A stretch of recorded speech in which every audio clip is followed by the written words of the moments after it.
こんにちは。釣り切符です。今回は苔対策についての動画になります。では今回のメニューです。1番、前回までのあらすじ。2番、苔用除草剤の経過観察。3番、復活プロジェクト開始の3項目となっております。1番、前回までのあらすじです。我が家には実験で使えるような苔がありませんでしたので、まずは苔を作ることから始めました。次にその苔を増やしていきます。毎日表面だけですが水を切らさずに頑張って育てました。すると10日ほどで立派な苔になってくれました。そしてそこに苔用の除草剤キレダーを散布して様子を見ることにしました。ここまでが前回の動画です。詳しい内容は一つ前の動画を見てください。右上にカードを出しておきます。では除草剤を散布後に苔がどのようになったのかを見ていきたいと思います。2番、苔用除草剤の経過観察。これは除草剤散布直後の画像になります。もちろん散布後すぐに苔が取れることはありません。そしてこれが1週間経った時の苔の状態です。かなり薄くなって減っているのがよくわかります。そしてこれが10日目の苔です。ほとんどわかりません。ついに14日目にして綺麗になくなりました。苔用の除草剤キレダーはすごいと思いました。苔にお悩みの方は値段もお手頃ですので、一度キレダーを試してみてもいいと思います。そして本題はここからです。今まで苔の除草剤を使った実験をするためにわざわざ苔を撒いたり水をあげすぎたり、また乾燥させてみたりと芝生にとってかなり厳しい環境を作ってきました。そのおかげで4月に入ってもこのような状態で間違っても順調に育っているとは言えません。ただ僕の動画を見てくださっている視聴者さんの中にはこのような芝生の状態の方もおられたり、僕の動画をきっかけにお手入れをせずに今まで放置していた芝生をもう一度復活させてみたいですとありがたいお言葉をいただくことがあります。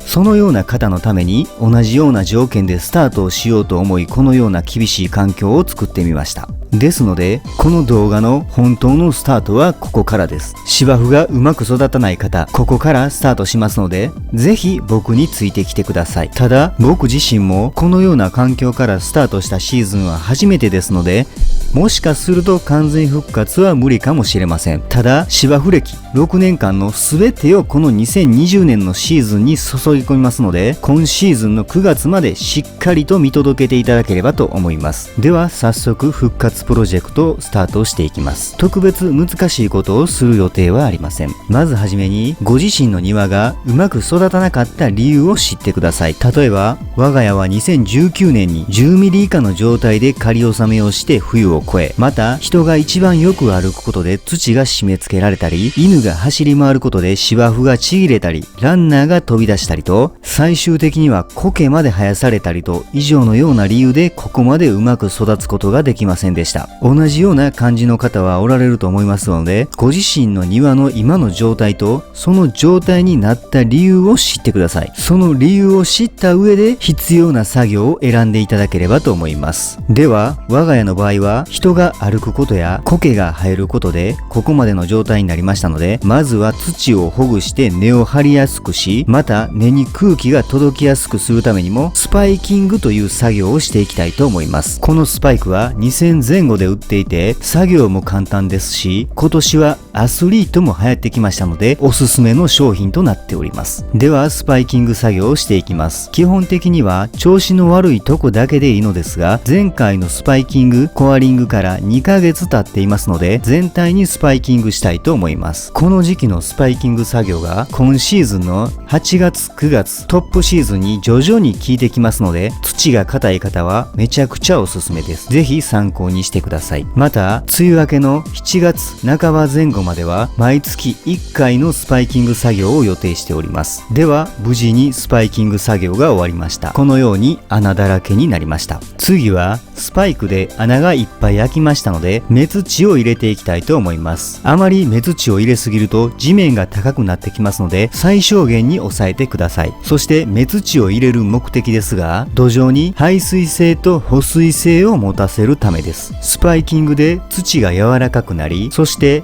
目土を入れることで排水性保水性を持たせます。そうすることで芝の根が張りやすくなります。ただ一つ注意するポイントは、今年は根が張りやすくなるというこことです。ホームセンターなどに売っている目土の成分は基本的には赤玉土と砂で排水性や保水性に優れていますが、数年経ったり人に踏まれることで赤玉土が潰れて逆に排水性や保水性が悪くなる時があります。赤玉土をメインとした目土を使う方は来年再来年の更新作業の時にはコアリングをして土を少しずつ入れ替えることをお勧めします。そして今回は目土と同様に付録修正もしていきます。我が家では転圧ローラーを使いませんので完全にフラットにするのは不可能で、あまりにもひどいところだけは多めに目土を入れて修正していきたいと思います。ではスパイキング目土入れが終わりましたので、次は水やりです。今回はまだ肥料はあげないで、あと1週間2週間後にあげたいと思います。それでは我が家の水はけ具合を見てください。結構たっぷりあげている方だと思うのですが、しっかりと水を排水しているのがわかると思います。これも1回ずつの効果は少ないですが、長年のスパイキングのおかげだと思っています。それに7年目ともなると、今までの目土で1センチ以上はグラウンドレベルも上がっていますので、土壌の2センチほどはほぼ目土と砂ですので、ここまで水はけがいいと思っています。今までの6年間で水不足で枯れたことは一度もありません。ですので保水性もまだいい方だと思っています。そしてこれが水やりしてから晴れが続いた2日後の状態になります。まだ赤玉土が水をキープしてくれています。表面がこれだけ水があるということは、まだまだ下には水がキープしてあるので、このまま表面の土が乾くまで何日かかるか見ていきます。そして肥料ですが、今回も肥料散布するタイミングではありませんでしたので、2週間後に散布する予定です。肥料のやりすぎ、水のやりすぎ、水不足に注意しながら頑張って育てていきたいと思います。そして今回は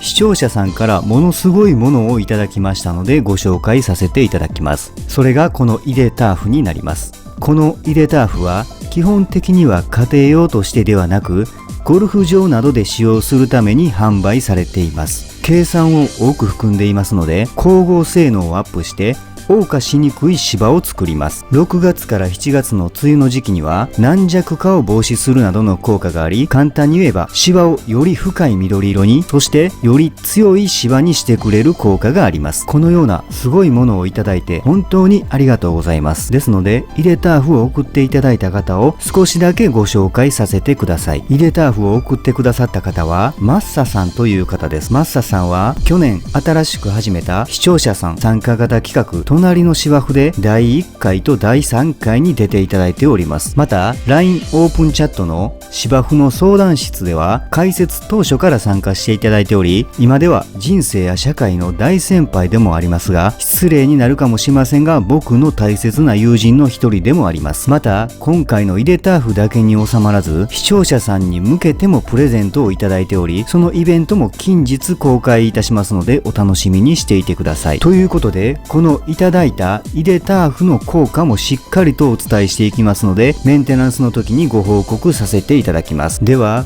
今回ご紹介した苔対策のような芝生実験復活プロジェクト、今年芝張りをした姫エリアのメンテナンス、視聴者さんのお庭をご紹介する隣の芝生企画、そしてその他視聴者さん参加型イベントも予定しておりますので、ぜひチャンネル登録してお待ちいただければと思います。また先ほどご紹介したマッサさんも参加していただいている LINE オープンチャット芝生の相談室では現在183名の方が参加しており、僕もそのうちの一人です。この相談室は芝生に関することなら何でも OK のチャットルームとなっています。芝生を張ったばかりの方、2年目の方、3年目の方、または10年以上の方にもたくさん参加していただいております。特に誰が先生というわけではなく、皆さんの質問を皆さんで考えてお答えするチャットルームですので、質問をしていただくだけでもよし、見るだけでもよし、または質問にお答えしていただくもよしの芝生尽くしのチャットルームです。参加は匿名で